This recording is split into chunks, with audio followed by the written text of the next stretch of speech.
Hello kittens, how's it going? This is Seb, and I am a cat. Meow. Today we are working on a game called SplitFire, previously known as SplitRacers, but I think after setting up some marketing stuff, changing the color scheme and thinking of a new name, we're going with SplitFire for now. So this afternoon I've just managed to set up our beta release channel in the App Store. So if you're interested in getting a free copy of the game and joining that test, jump down below into our Discord. There's a link there, and I can add your email to the list of testers. Yeah, I guess today we're just taking some feedback from our other testers and trying to make a few little tweaks just to make the game a little easier to get into. I think we haven't had any technically had bugs in the game itself. We've had a couple of issues on Linux and the web builds and things, but I think the majority of issues are mainly just around small gameplay things. So we're going to work on that today.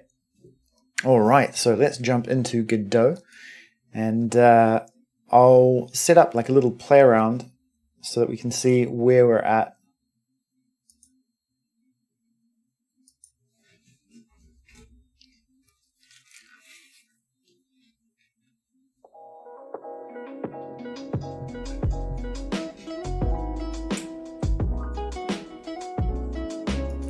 Okay, one moment, I'm just going to switch my speakers around. I have to do that.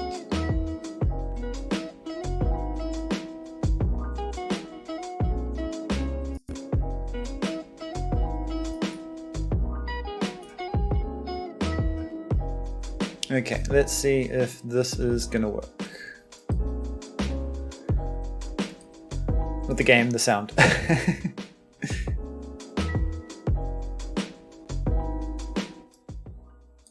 Nope. Every single time I need to restart this Elgato software for some reason.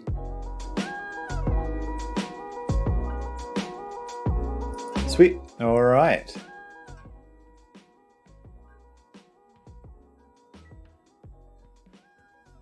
Okay, so this is the menu we were building yesterday. We just got a little options screen. And of course, play button.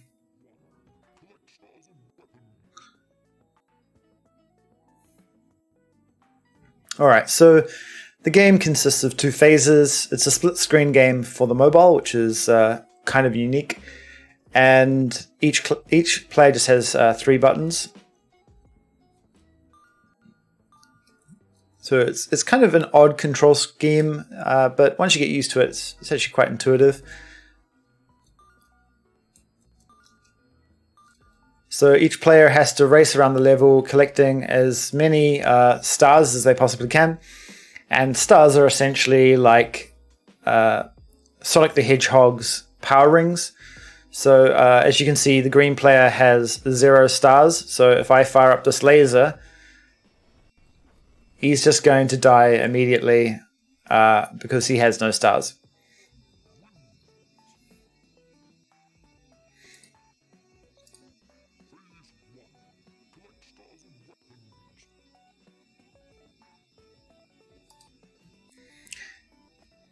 Cool. All right. So I've got a little bit of a to-do list. Let's bring that up here. Okay, so we're just going to work through these little issues one at a time. Fun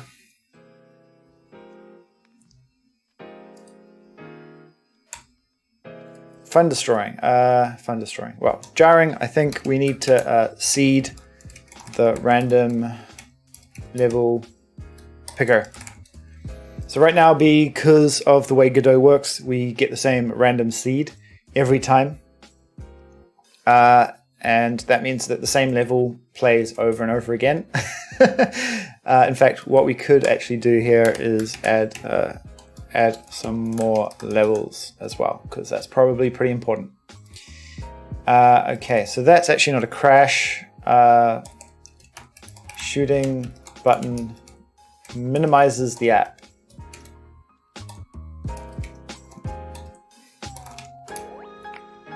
For some reason on the Samsung S8, if you hold the shoot button down, it'll minimize the game. I don't know why.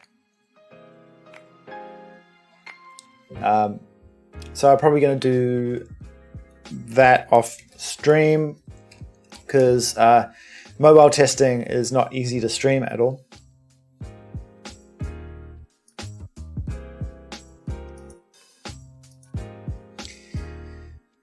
Okay, so let's figure out how to seed the random level generator.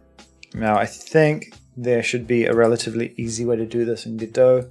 I've forgotten what that is. Godot seed random.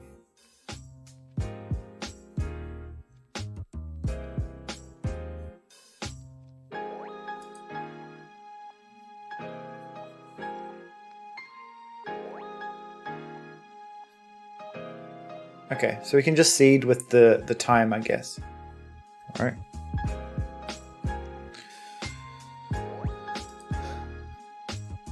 Okay, that looks like it's pretty simple. So let's jump in.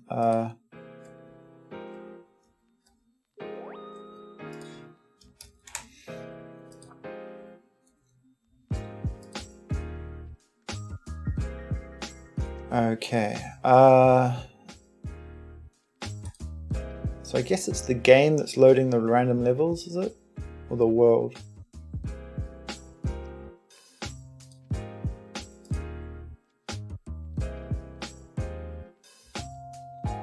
So we could just, at the beginning of main, seed the timer, I guess. So if we seed, we provide an integer, and I think we can go os.get system time milliseconds, and that's probably going to be a good enough seed. And let's check if that works.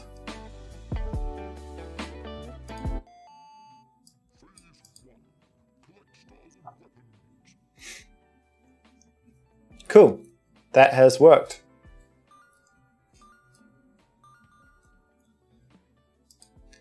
All right, let's commit that.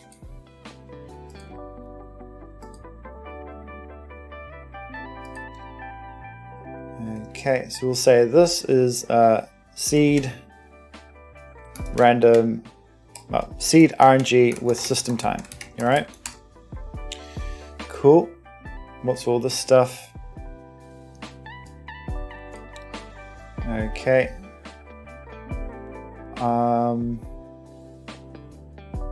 Oh dear. All of this stuff is getting imported into Godot. Is there a way to ignore directories? Godot import.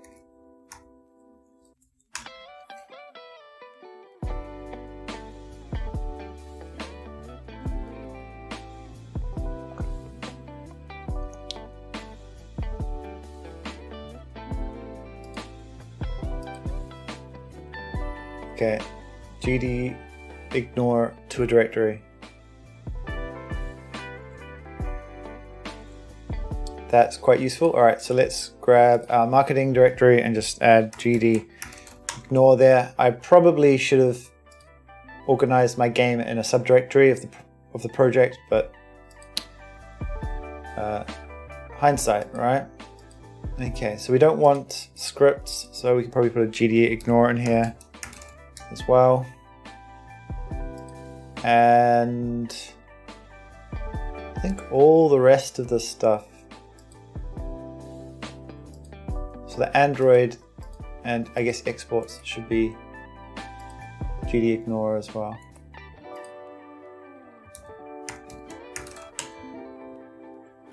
Okay. So let's try this. So none of these imports I want to commit, for sure.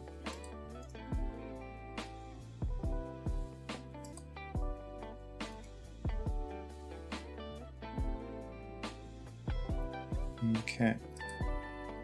All of these Android files probably can go as well.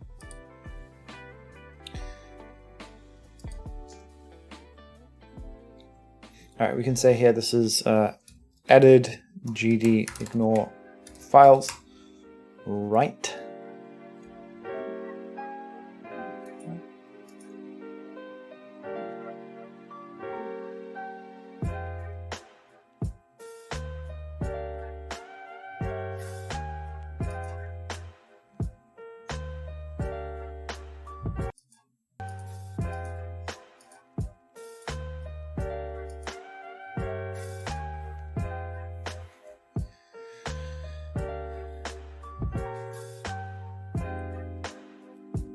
Okay, now all of this Android build stuff can just die, I think.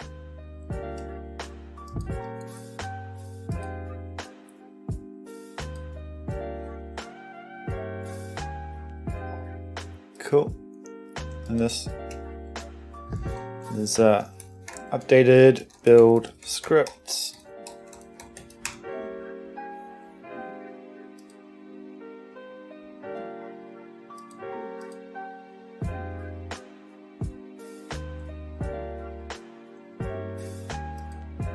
I think all of that can die.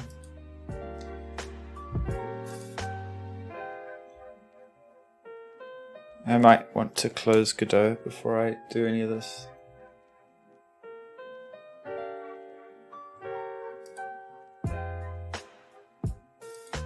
I don't know.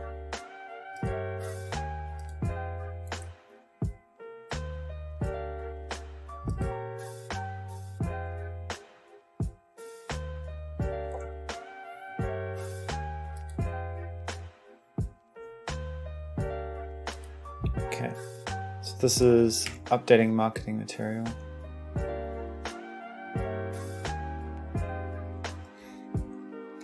Updated marketing material.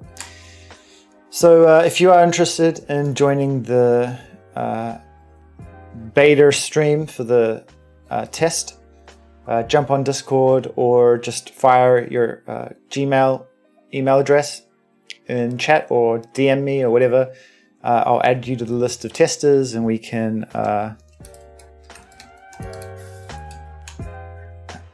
you to the list and you can get the game for free and do a little bit of a, you know,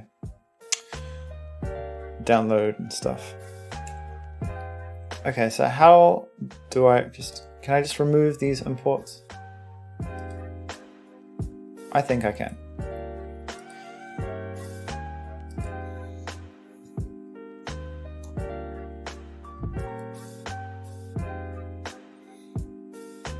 Why is it re-importing? That's not supposed to happen. It says if you have a GD ignore, why is it not GD ignoring? Come on, man, come on. GD ignore file, it will be ignored. Okay. This is now imported from transform. Shouldn't be imported into Godot.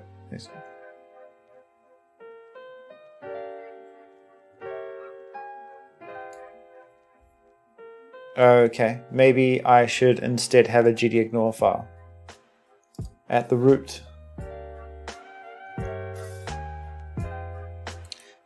Which honestly seems more in line with how most systems work. Like gitignore is the same, so gdignore, we can just ignore the marketing and the scripts directory.